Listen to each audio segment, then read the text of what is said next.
let's talk about dopamine. People call it the chemical of want and desire, but why is that? Well, here's how it works.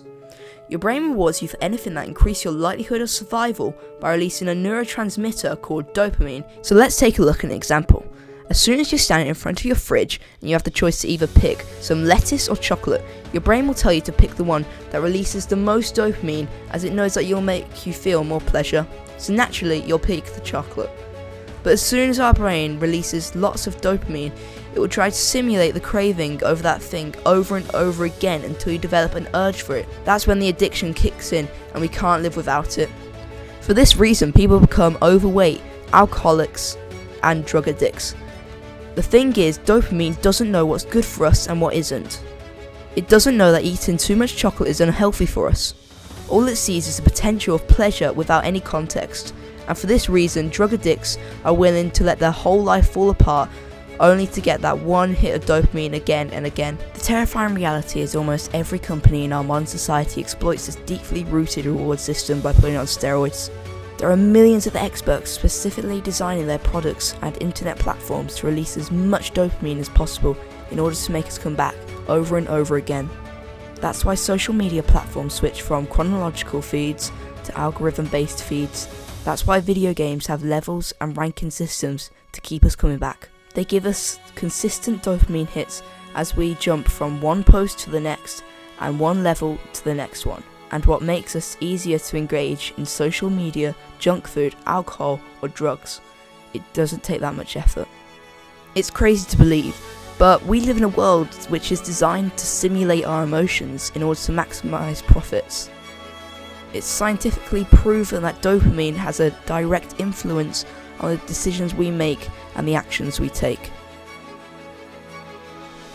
That's why ultimately dopamine controls us on a daily basis.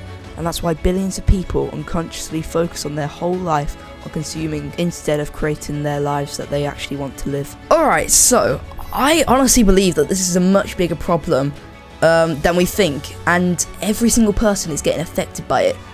And that's why I want to tackle it by doing a 7-day detox, in order to change my relationship with dopamine and hopefully inspire you to do it too. For the next 7 days, I won't be allowed to consume the following things. No social media. I deleted all the social media apps from my phone, and I won't be able to access these sites on my computer as well. No junk food, which means I can't eat unhealthy things like sweets, crisps, whatever. Regarding beverages, I'll only be able to drink water. No alcohol and no drugs, and no music. This is one that I really want to try because I'm consistently always listening to music, and there's never really a moment of silence. I was ready to embark this journey, and I'm ready to go. I'm looking forward to these next 7 days, and I really hope I see some benefits from it. Let's go. Okay, unlike many of my mornings, it started off as silence. No music, nothing. Straight away I got to do productive stuff, and I started editing the intro for this video. Now that took forever. Well, now I just need to get more editing done.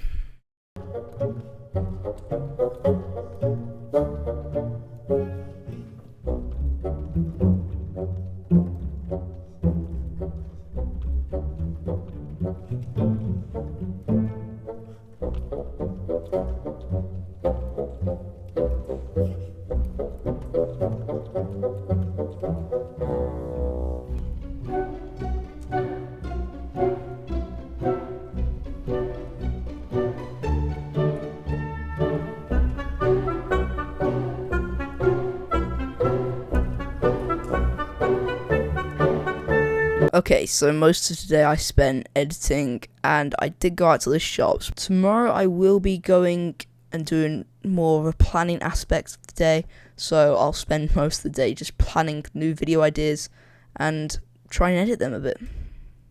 For the rest of the day, I'm just going to watch a bit of TV, edit the rest of this video. See you in day 2. So you might wonder why you'd do a dopamine detox. In my case, I want to get rid of all distractions and focus on the things that I actually want to get done. And the dopamine detox doesn't mean that you're going to detox from all kinds of dopamine. Like, my dopamine level's hopefully going to stay consistent. But I'm focusing on all the external factors like social media, like music, all those other things. And that's something I definitely want to get rid of. I want to control my own decisions and control my own actions. That's why I'm going to take a detox from all these sources, in order to see what kind of benefits they bring me and hopefully do it in long term.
Okay, I'm going to cut it right there because that music is very intimidating and I doubt you want to listen to it anymore. Okay, I'm back at school now. The challenge is basically over in 2 days. I'm just going to focus on getting my schoolwork done. This challenge was really fun. I've noticed a lot I've been thinking more about myself instead of the things that are around me, like social media. I genuinely do think this challenge has made a massive impact on me, and I do think you should try it yourself. Hopefully you've enjoyed the video. I'll see you in the next one. I'm trying to make this content as best as it can be. See you next time.